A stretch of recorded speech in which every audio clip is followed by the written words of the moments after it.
कश्मीर के पहलगाम में हुए आतंकवादी हमले के ऊपर कल हमने एक वीडियो किया था और उसमें बहुत ही मुख्तसर में ये बताने की कोशिश की थी ये हमला क्यों हुआ है या किसने किया है। लेकिन बहुत सारी बातें यूँ ही समझी जाती है अपने आप ही, न बताने पर भी इशारों में बात समझ में आ जाती है। ये 30 लोग जो मारे गए की जो मौत हुई है पहलगाम में, ये बड़े सवाल खड़े करती है और बहुत सारी चीज़ों पर, पॉलिटिकल लीडरशिप के ऊपर, इंटेलिजेंस के ऊपर, इंटेलिजेंस में आर्मी इंटेलिजेंस, आईबी और जो दूसरे इंटेलिजेंस के इदारे हैं सबके ऊपर। ऐसा नहीं होना चाहिए था। एक एक इंसान की जान की बड़ी अहमियत होती है। लोग मरते हैं, हार्ट अटैक से ख़त्म हो जाते हैं, बीमारी से ख़त्म हो जाते हैं, रोड एक्सीडेंट में ख़त्म हो जाते हैं, उसका इतना अफसोस नहीं होता, इतना दुख नहीं होता जो इस तरह की वारदात में अगर किसी की जान जाती है दहशतगर्दी में। अगर आप कभी भी जम्मू से कश्मीर के अंदर गए होंगे श्रीनगर के लिए या लेह के लिए, तो आपने देखा होगा जम्मू से चलते ही जैसे ही आप उधमपुर पहुंचेंगे, उसके बाद फिर आपको जगह जगह पर मिलिट्री के चेक पोस्ट मिलेंगे और बहुत बड़ी तादाद में आपको फ़ौज वहाँ नज़र आएगी। अनंतनाग और फिर उसके बाद जवाहर टनल, या आपको हर जगह पर बहुत भारी संख्या में भारतीय सेना मौजूद मिलेगी। लोगों से जगह जगह पर जांच होती है, चेकिंग होती है सामान की, और उनके आईडी कार्ड वगैरह देख करके तब आगे भेजा जाता है।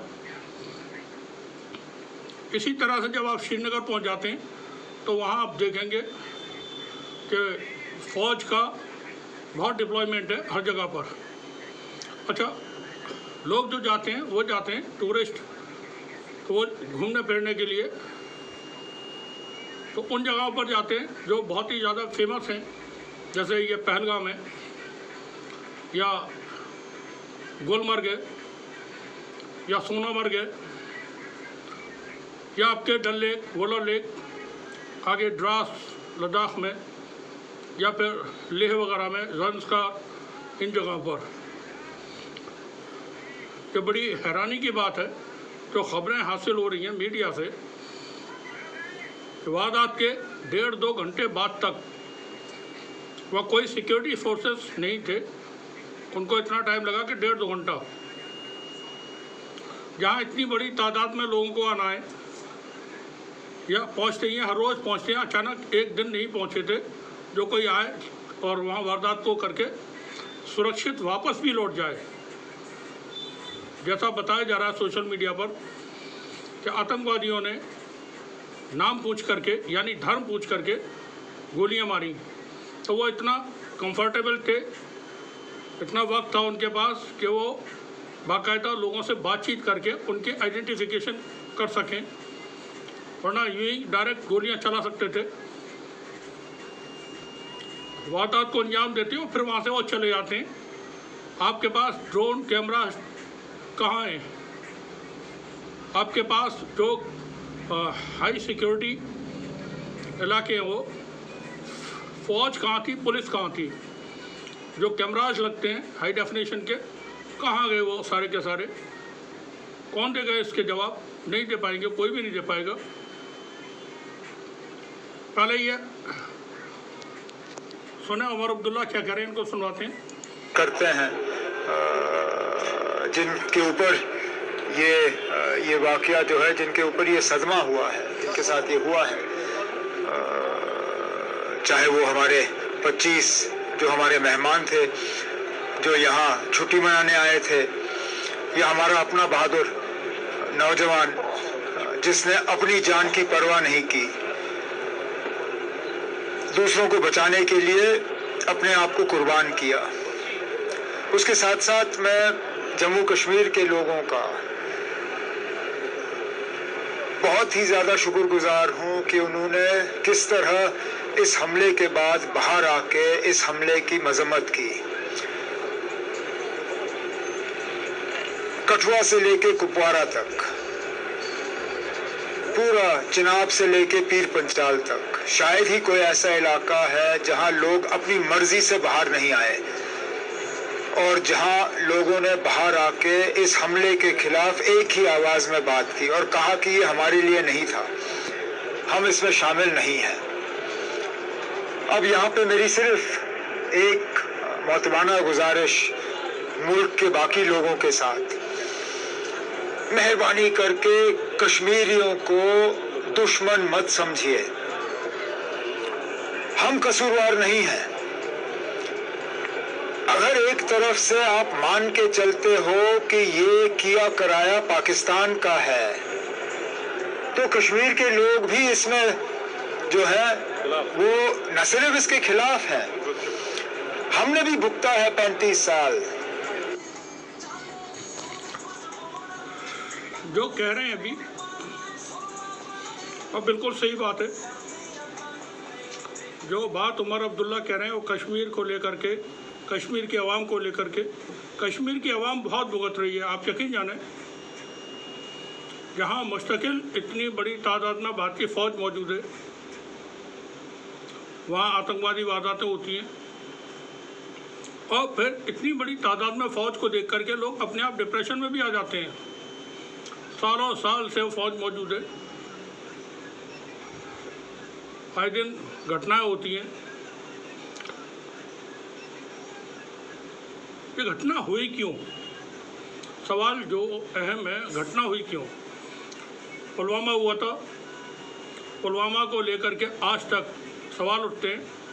पूर्व राज्यपाल सत्यपाल मलिक साहब ने ढेरों सवाल खड़े किए, सरकार की तरफ से उस पर कोई जवाब नहीं दिया गया, बल्कि उनके खिलाफ छापे पड़े, जांचें हुई उनके दूर दूर तक के जान पहचान वालों के, उनके स्टाफ की जांच पड़ताल हुई। राज्यपाल, भारत के राज्यपाल जो कश्मीर के राज्यपाल थे, उन्होंने पुलवामा अटैक को लेकर के सवाल खड़े किए थे। जिस वक्त ये पुलवामा अटैक हुआ था, जिस वक्त पुलवामा अटैक हुआ था उस वक्त मैंने 10 पार्ट में स्टोरी लिखी थी, Pulwama part 1, Pulwama part 2 and Pulwama part 10। Her part में तकरीबन 15 से 20 हज़ार शब्दों का इस्तेमाल था। पूरी किताब लिखी जा सकती है उससे। हमने उसमें पुलवामा की पड़ताल के साथ साथ और बहुत सारी चीज़ें जैसे फिल्मों में होता है वो हमने बताने की कोशिश की थी। हमने उसका रिजल्ट घोषित नहीं किया था, बल्कि फाइंडिंग्स जो हम समझ रहे थे वो फाइंडिंग्स हमने बताने की कोशिश की थी। पुलवामा के पीछे कौन लोग शामिल थे। अब देखें, चूँकि कुछ चीज़ें तय हो जाती हैं कि ऐसा हुआ तो इसमें ये करना है, इससे आगे हम नहीं जाएंगे, तो उतना ही किया जाता है। पूरा देश चिल्लाता रहे, सब चिल्लाते रहे, सब डिमांड करते रहें, कहते रहें, लेकिन जिसको जो करना है, जो करने वाले हैं वो वही करेंगे जो उनको कह दिया था आपको सिर्फ इतना करना है। पुलवामा को किसने अंजाम दिया था, कौन था उसको करने वाले, कौन थे करवाने वाले, अभी तक उसकी जांच की जानकारी आवाम को तो नहीं है। कम से कम पहलगाम में ये जो हमला हुआ है ये बड़े सवाल खड़े कर रहा है। देखें, पुलवामा की तरह यहाँ भी बेशुमार सवाल खड़े हो रहे हैं। मीडिया में लोग बात कर रहे हैं दबे अल्फाजों में, हम भी दबे में ही करेंगे, क्योंकि फिर आप जानते हैं क्या हो सकता है। ये अपने यहाँ कोई ऐसा नहीं कोई न समझे। एक आपको एक रिपोर्ट दिखाता हूँ। पहले यहाँ पर हम ये पाकिस्तान के सेना के चीफ हैं आसिम मुनीर, पहले इनको सुनवाते हैं, सुने क्या कह रहे हैं वो। पाकिस्तान की कहानी अपने बच्चों को जो है आपने जरूर सुनानी है ताकि वो पाकिस्तान की कहानी ना भूलें. Well, our forefathers they thought that we are different from the Hindus in every possible aspect of life. Our religion is different, our customs are different, our traditions are different, our thoughts are different, our ambitions are different. That was the foundation of the two-nation theory that was laid there. That we are two nations, we are not one nation. So because of that, our forefathers, they struggled, mounted that incessant struggle to create this country. Our forefathers, they have sacrificed immensely, and we have sacrificed a lot for the creation of this country. And we know how to defend it. My dear brothers and sisters and sons and daughters, please don't forget the story of Pakistan. And don't forget to narrate the story of Pakistan to your next generation, so that their bond with Pakistan, it never weakens. Whether it is the third generation or the fourth generation or the fifth generation, they know that what Pakistan is for them. आज तक इंसानियत की तारीख में सिर्फ 2 रियासतें हैं जो कलमे की बुनियाद पर बनी हैं. पहली जो थी उसका नाम है रियासत तैयबा, क्योंकि तैयबा जो है वो नबी करीम सल्लल्लाहु अलैहि वसल्लम ने उसको नाम दिया था. और जबकि कुरान में उसका नाम है यसरब, या अहले यसरबा ला मुकाम लकुम फरजिओ, ये कुरान में नाम है उसका, जो आज जिसको मदीना अल मुनव्वरा कहा जाता है. और दूसरी रियासत जो है वो उसके 1300 साल के बाद अल्लाह ताला ने ये आपकी बनाई है, कलमे की बुनियाद के ऊपर है, जो कि पाकिस्तान की डेस्टिनी है. ठीक है, जो कि पाकिस्तान के माथे का झूमर है. तुम 1500 बंदे कहोगे कि जी हम इसको ले जाएंगे, तुम्हारी अगली 10 नस्लें भी नहीं लेके जा सकती. और ये तहकीक करने की जरूरत नहीं है, बस इसको आगे चलाओ. Our stance, government stance on Kashmir is absolutely clear. It was our jugular vein. It is our jugular vein. We will not forget it. And we will not leave our Kashmiri brethren in their heroic struggle, what they are waging against the Indian occupation. And we are what we want. Asim मुरीद की यह तकरीर 22 तारीख को पहलगाम हुआ है. उससे 2 दिन पहले 20 तारीख को उन्होंने ये तकरीर की है, जो हम यहाँ आपको दिखाया है.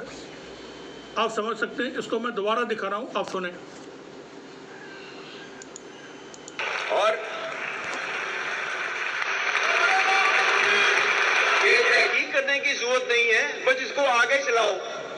Our stance, government stance on Kashmir is absolutely clear. It was our jugular vein. It is our jugular vein. We will not forget it. And we will not leave our Kashmiri brethren in their heroic struggle, what they are waging against the Indian occupation.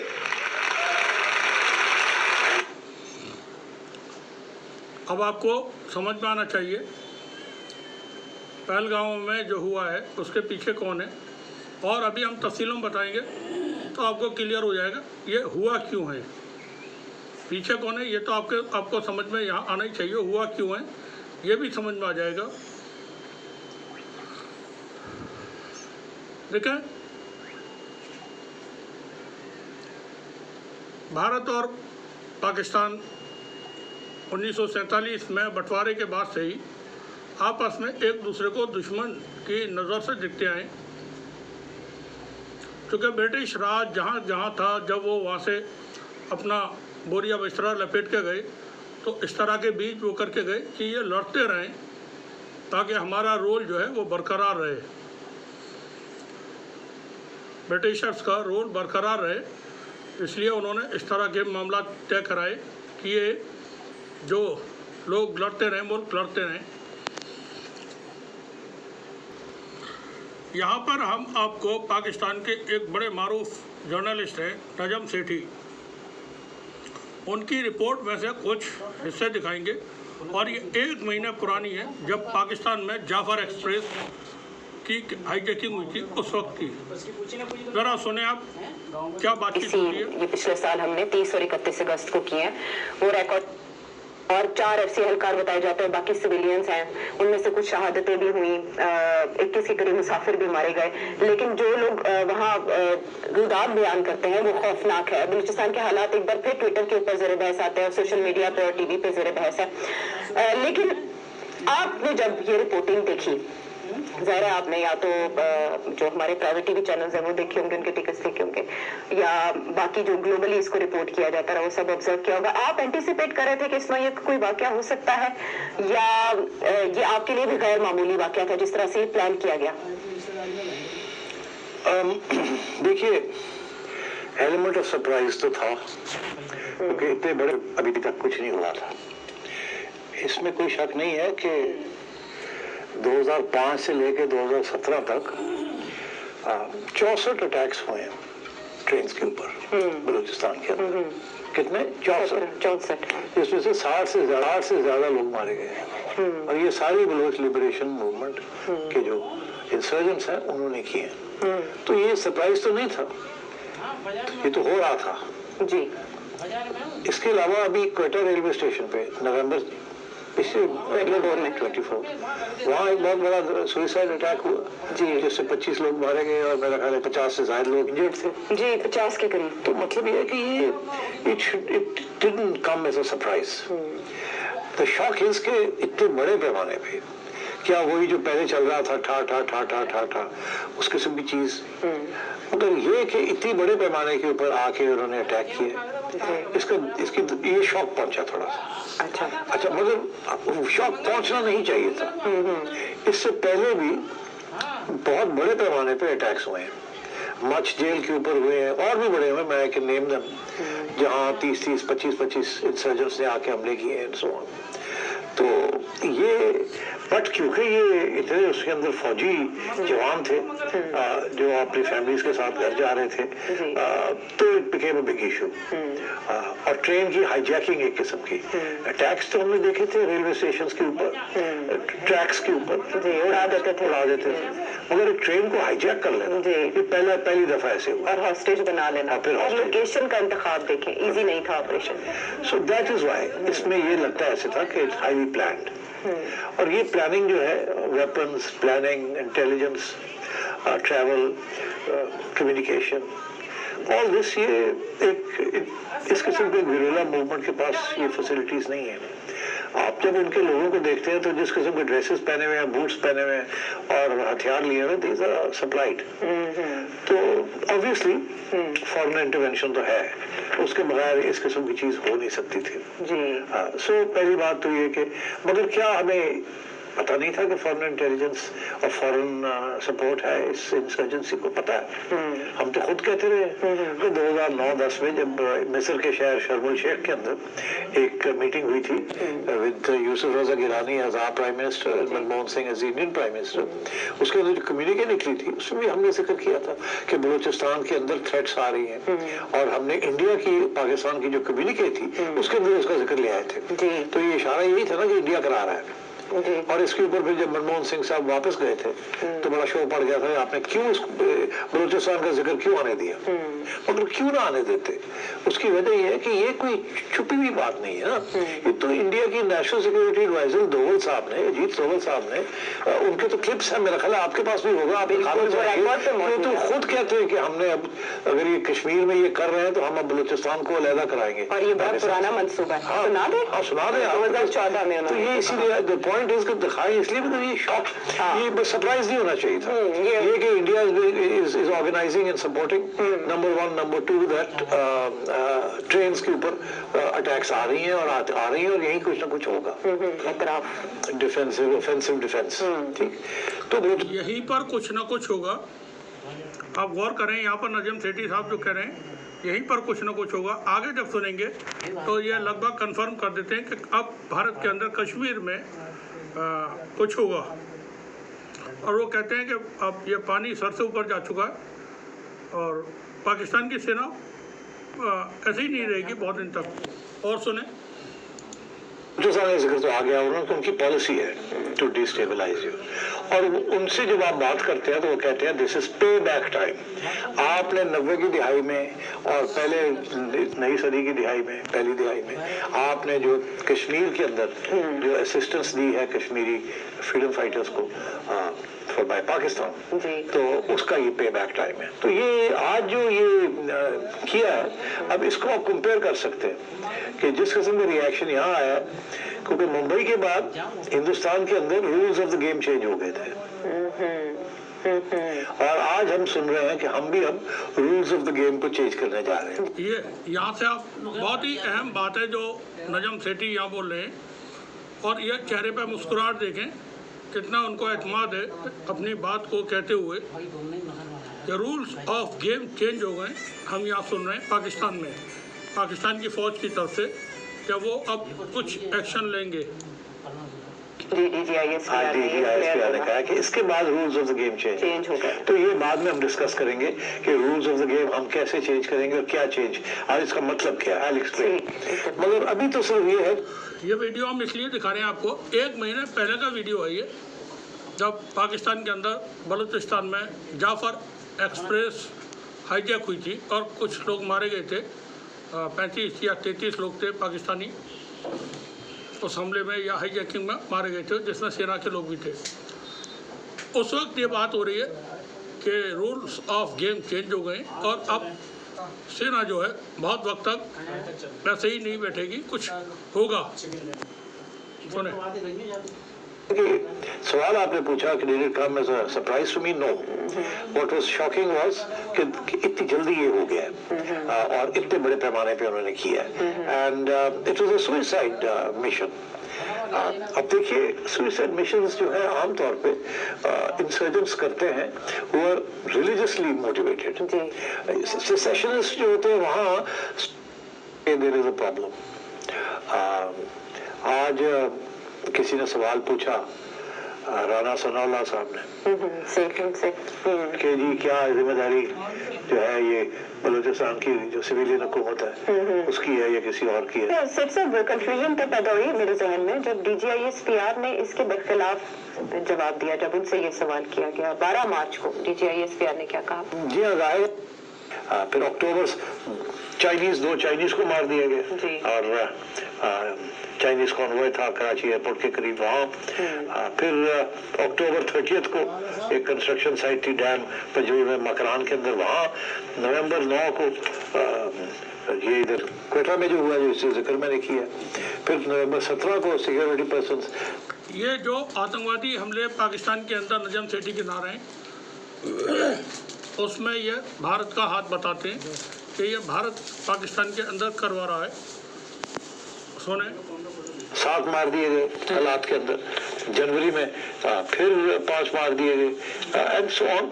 और जनवरी 9 को खुजदार के अंदर बहुत बड़ी attack हुई जिसके अंदर 80 militants अंदर आ गए। अब 80 लोग कहाँ से आए? ईरानियन बलोच बॉर्डर से लेके आना 80 लोगों का कोई आसान काम है?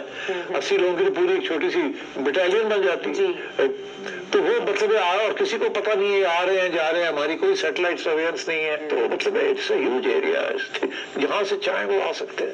You will need to put your entire army into Balochistan in order to fully make sure कि कोई आ ना जा सके। वो तो पॉसिबल नहीं है। किया और सबके साथ वहाँ बातचीत हुई है, ब्रीफिंग उनको दी गई। ये तो ज़्यादा गलत I don't know, but you see the facts on the ground are that ये चीजें हो रही हैं, you are unable to do anything about it. तो इसकी जिम्मेदारी किस पे आयद होती है? वज़ीर दिफा का इस्तीफा भी मांगा जा रहा है, वज़ीर दिफा बैश कर रहे हैं पाकिस्तान तहरीक इंसाफ को असेंबली में। दूसरी तरफ इंटीरियर मिनिस्टर वो भी तनकीद की जद में है कि वो क्या कर रहे थे जो बलूचिस्तान को एक ऐसे चौकी मार कहते हैं। राना साहब ने तो ऑलरेडी आपको बता ही दिया है कि इसमें हुकूमत और इंटीरियर मिनिस्ट्री वाला का तो कोई रोल ही नहीं है। तो इसलिए वाई आस्क फॉर रेजिग्नेशंस जो होनी नहीं है। द रियल डिसीजन मेकिंग कहीं और है, वहाँ आप ये सवाल नहीं पूछ सकते। रियासत की पॉलिसी वाज़ेह हो जाएगी रिगार्डिंग बलूचिस्तान इस अनाउंसमेंट के बाद, इस वन लाइनर के बाद? वहाँ ऑपरेशन होगा, इमरजेंसी लगेगी या फिर एंगेज की?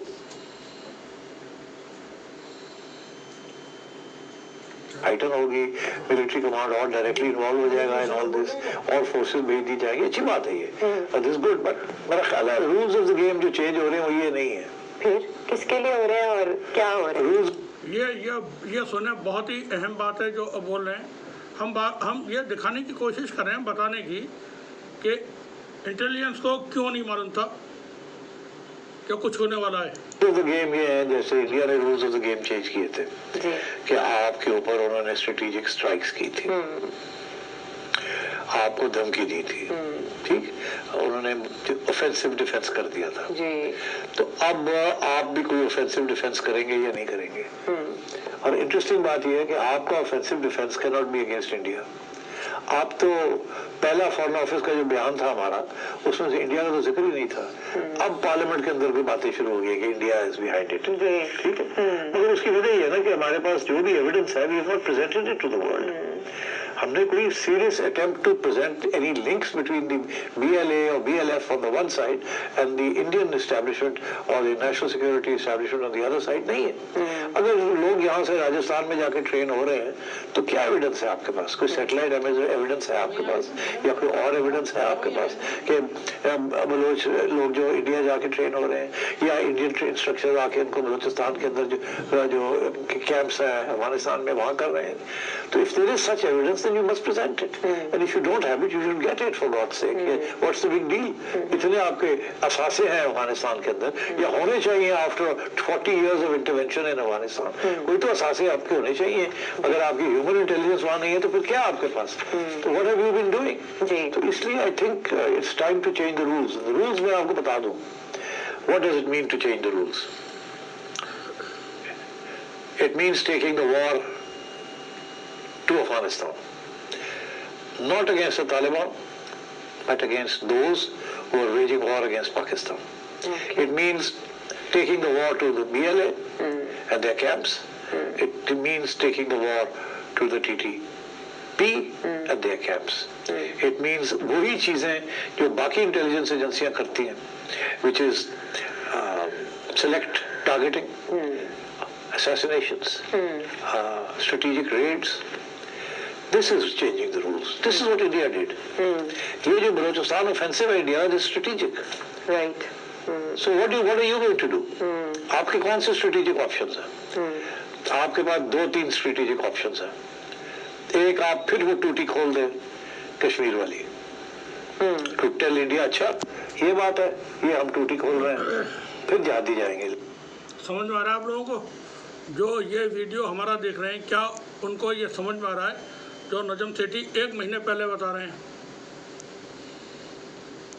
अब जो हमारी तरफ से बात कही जाती है मीडिया में, हमारे पास चंद ही लोग हैं मीडिया में जो ऑथेंटिक बात करते हैं या उनकी रिपोर्ट्स बहुत अच्छी होती है या वो रिसर्च करके बात करते हैं। बाकी तो जो आते हैं वो मस्खरे लोग हैं और ये मस्खरापन करते हैं, टेलीविज़न पर बैठ करके मनोरंजन करते हैं, चीख पुकार करते हैं और लोगों को गर्म करने की कोशिश करते हैं, भावनाएं भड़का करके उनको धर्म के नाम पर उकसाने की कोशिश करते हैं। अब यह वीडियो देखने के बाद कोई ये कहे कि हमसे गलती हो गई और हम सिक्योरिटी के माकूल इंतजाम नहीं कर सके, उसको बर्खास्त करके घर पर बैठा देना चाहिए। सरकार के लोगों से इस्तीफ़ा मांगना चाहिए। इस पर गृह मंत्री भारत सरकार इस्तीफ़ा देना चाहिए उसको। National security adviser Ajit Doval को इस्तीफ़ा देना चाहिए इस पर। और मैं सुनवाता हूँ आपको। लड़ने के लिए वहाँ, ठीक, then you will attack, launch counter attacks, जो आपने नहीं की, आपने रोकी नहीं है सारी को, आपने डिसबैंड कर दिए हैं यहाँ जिहादी ग्रुप्स को। आपके बहुत से जिहादी लोग इंडिया ने यहाँ असैसिनेट कर दिए। दोबारा सुने आप इसको। कश्मीर वाली टू टेल इंडिया, अच्छा ये बात है। आपके कौन से स्ट्रेटेजिक ऑप्शंस हैं? आपके पास 2-3 स्ट्रेटेजिक ऑप्शंस हैं। एक, आप फिर वो टूटी खोल दें कश्मीर वाली, टू टेल इंडिया, अच्छा ये बात है, ये हम टूटी खोल रहे हैं, फिर जहादी जाएंगे लड़ने के लिए वहाँ, ठीक, then you will attack, launch counter attacks, जो आपने नहीं की, आपने रोकी नहीं है सारी को, आपने डिसबैंड कर दिए हैं यहाँ जिहादी ग्रुप्स को। आपके बहुत से जिहादी लोग इंडिया ने यहाँ असैसिनेट कर दिए, but can you revive the जिहाद अगेंस्ट इंडिया एंड कश्मीर, और उसके क्या कॉन्सिक्वेंसेज होंगे? एक ही ऑप्शन है आपका। दूसरा ऑप्शन ये है कि आप BLA के कैंप्स आपको पता होंगे कहाँ हैं कहाँ नहीं है, and you know where the camps are of the TTP।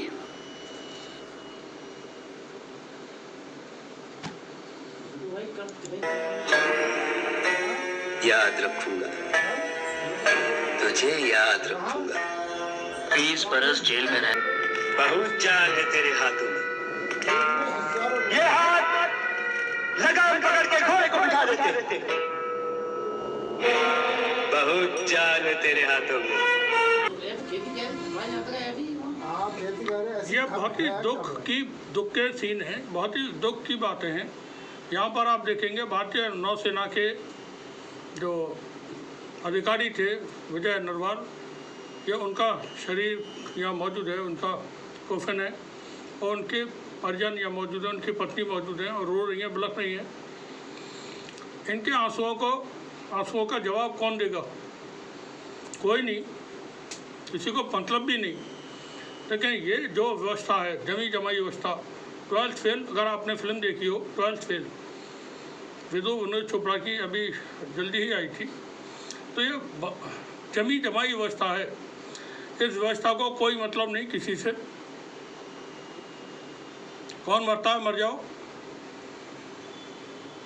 कितने मरते हैं मारे जाओ, कोई मतलब नहीं किसी को। चंद शब्दों का इस्तेमाल करना पड़ता है। निंदा, हम इसकी कड़ी निंदा करते हैं। जैसे चंद शब्द हैं, हम शोक व्यक्त करते हैं, हमें गहरी संवेदना व्यक्त करते हैं। सिर्फ इस तरह के चंद शब्द बोल दिए जाते हैं, या फिर एक भड़काऊ भाषण दे दिया जाता है देश के नाम या देश की जनता के नाम बेवकूफ़ बनाने के लिए। लेकिन जो काम करने के वो नहीं किए जाते। कारगिल में जंग हुई, कारगिल के अंदर पाकिस्तान की सेना आकर के टॉप पर पहाड़ियों पर बैठी हुई थी। इंटेलिजेंस को नहीं मालूम, किसी को भी आर्मी इंटेलिजेंस को नहीं मालूम। चूँकि मेरा कारगिल में रहना हुआ है, जिस जगह जंग हुई थी उस जगह पर मेरा रहना हुआ है। एक पहाड़ी सामने थी, उसके बाद फिर पाकिस्तान की, और नीचे रात भर दिन भर तोपें चलती थी। वहाँ इंटेलिजेंस इतना बड़ा फेलियर, सेना को नहीं पता था कि पाकिस्तान की सेना आकर के ऊपर बैठी हुई है। टैंक उन्होंने जो छोटे छोटे पार्ट्स में खोल करके बैग्स में लेकर के आए थे, टैंक अपने रखे हुए थे, बड़ी तोपें मोटार्ड, पहाड़ी के टॉप पर। कितने दिन काम किया होगा, और इंटेलिजेंस को नहीं पता था। सब कुछ हो जाता है, उसके बाद फिर टेलीविजन पर आकर के दहाड़ते हैं ये कोई रंडी खाना है। भारत के पूर्व सैनिक, पूर्व सेना के अधिकारी आकर के टेलीविजन पर दहाड़ते हैं ये कोई रंडी खाना है। तो उनसे पूछे, आप पूछे, सवाल पूछे, ये सब कुछ होता है तो आप कहाँ होते हैं? जानकारी क्यों नहीं होती? और ये जो मारे जाते हैं लोग, गाजर मूली की तरह काट दिए जाते हैं। कोई भी आता है, 4 लोग घुसाए, गोलियां चलाई, 30 लोगों को की जान लेकर के चले जाते हैं।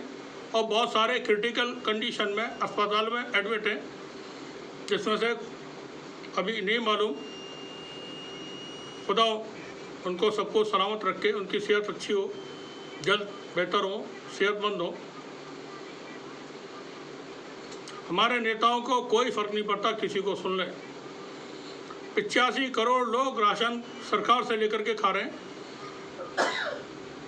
ये जमी जमाई व्यवस्था चाहती है कि देश के अंदर बेरोज़गार हों, गरीब हों, भुखमरी हो, और ये हमसे लें और खाएं, और हम जो कहें वो करें, और हमें ये वोट दें, और हम इनको धर्म के नाम पर लड़ाते रहें, बहकाते रहें, झूठ बोल करके इनको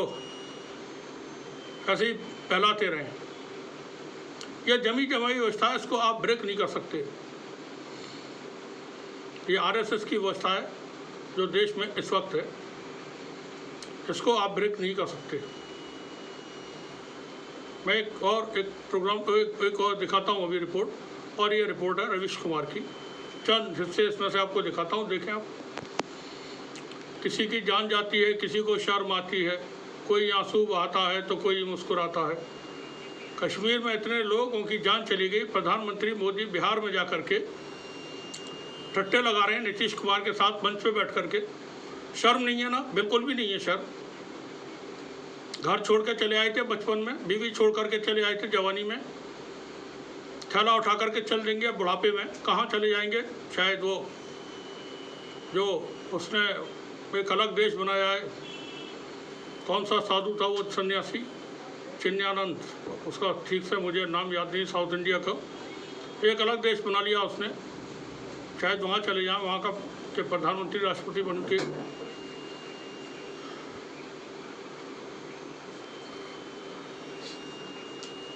अब जो टेलीविजन पे खबरें आ रही हैं या मीडिया में खबरें हैं, भारत ने कल मीटिंग की, हाई सिक्योरिटी मीटिंग हुई, उसमें कुछ कदम उठाए गए। इंडस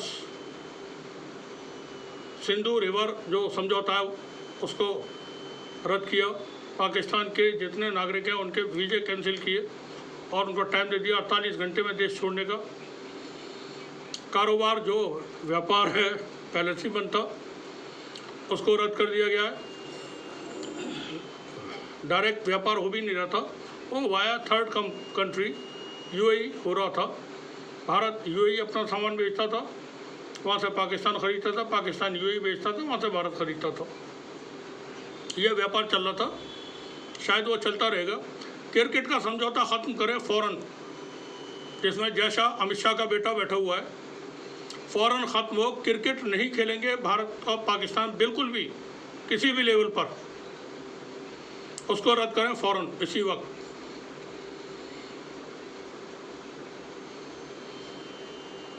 नहीं किया ना अभी तक, क्यों नहीं किया है?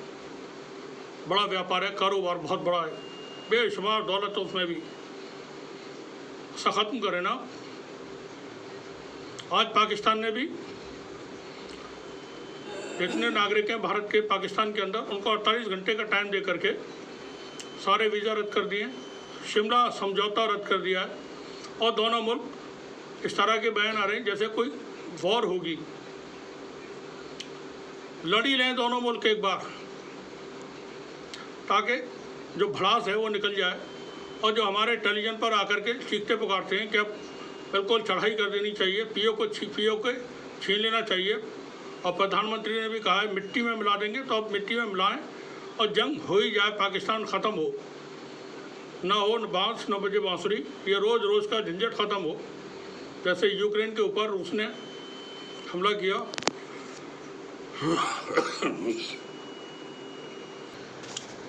तो भारत को चाहिए रूस की तरह पाकिस्तान के खिलाफ फौजी कार्रवाई करे। प्रधानमंत्री बिहार में इंग्लिश में बोल रहे हैं, वो अमेरिका जाते हैं तो हिंदी में बोलते हैं, दूसरे किसी देश जाते हैं यूरोप वगैरह में हिंदी में बोलते हैं, यूएन में बोलना होता है हिंदी में बोलते हैं, और बिहार में इंग्लिश में भाषण दे रहे हैं, ताकि इंटरनेशनल मीडिया जो है वो भी अपना रिपोर्ट वगैरह से तैयार कर ले कि मिट्टी में मिला देंगे। ये बहुत अच्छा डायलॉग है किसी फिल्म मेकर के लिए। अनिल शर्मा को गदर पार्ट 3 के लिए इसको लिख के रख लेना चाहिए, मिट्टी में मिला देंगे। अच्छा डायलॉग है जो प्रधानमंत्री ने बोला है। जंगें लड़ना बच्चों का खेल नहीं, आसान नहीं। यूक्रेन को ये समझ रहे थे कि रूस महीने 15 दिन में हरा देगा, 3 साल हो गए जंग लड़ते हुए। अमेरिका वियतनाम में मुखी खा के बैठ गया, फिर अफगानिस्तान में आके फंस गए, बड़ी मुश्किल से कपड़े लत्ते छूटे 20 साल बाद।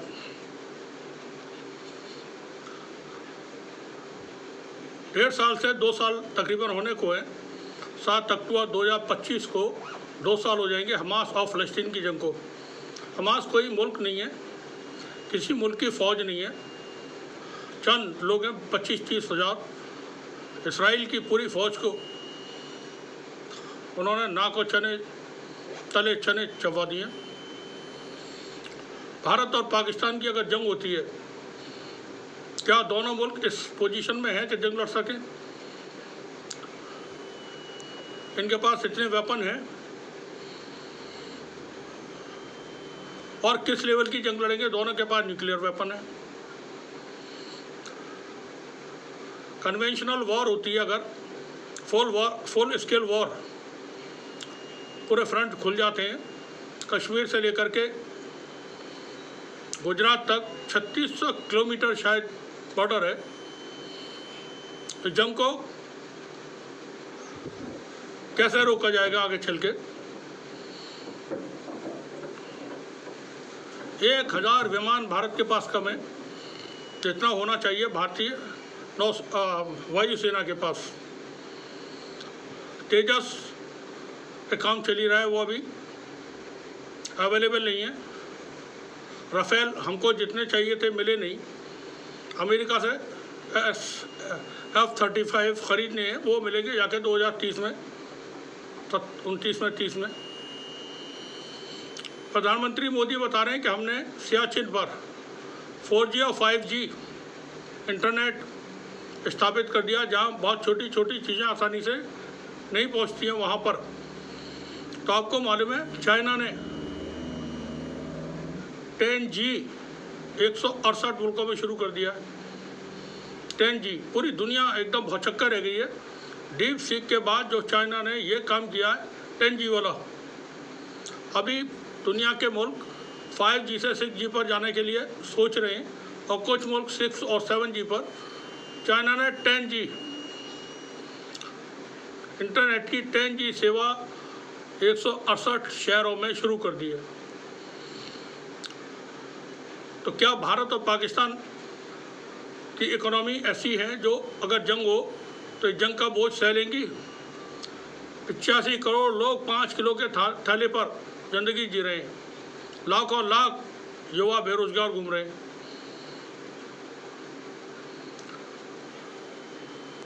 अब मैं आपको दिखाता हूँ रवीश कुमार की रिपोर्ट, फिर ये ख़त्म करते हैं। बड़े जो पत्रकार गांव में आतंकवादी हमले को दूर से देखना किसी के लिए संभव नहीं है। आतंकवादियों ने जिन 28 भारतीयों को मारा है, 17 लोगों को घायल किया है, उन्हें भले आप कल तक नहीं जानते थे, लेकिन आज जानते भी हैं और उनसे जुड़ा हुआ महसूस भी कर रहे हैं। निश्चित रूप से इस हमले का सदमा घर घर पहुंचा है। लोगों के पास संवेदना के शब्द कम पड़ रहे हैं, शायद इसलिए भी बहुत गुस्से में हैं। उम्मीद है आप इस वीडियो को पूरा देखेंगे, समझने का प्रयास करेंगे कि किन सवालों के जवाब का इंतजार किया जाना चाहिए और अपने आक्रोश का निशाना किसे बनाना चाहिए, और जिसे बनाना चाहिए उसे ना बनाकर किसे बनाया जा रहा है। धर्म पूछकर मारा है तो जाहिर है लोग और गुस्से में हैं। उनका गुस्सा धर्म पूछने के कारण भी भड़का है, लेकिन इस गुस्से में भी हमें आतंकवाद के चेहरे को नहीं भूलना चाहिए। वह तब भी उतना ही भयावह और क्रूर है, अमानवीय है, जब वह धर्म पूछे बिना बेकसूर लोगों को निशाना बनाता है, मार देता है। यूपी के शुभम द्विवेदी को कश्मीर से प्यार हो गया होगा।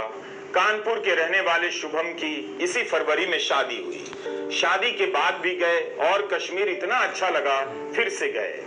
उनकी पत्नी ऐशानिया ने कहा कि आतंकवादियों ने शुभम से उनका नाम पूछा और कलमा पढ़ने को कहा।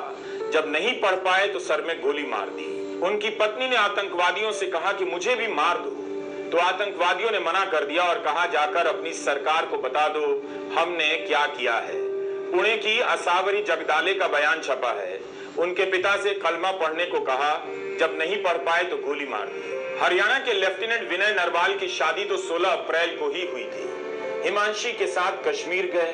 कितने उत्साह से उन्होंने कश्मीर जाने की योजना बनाई होगी।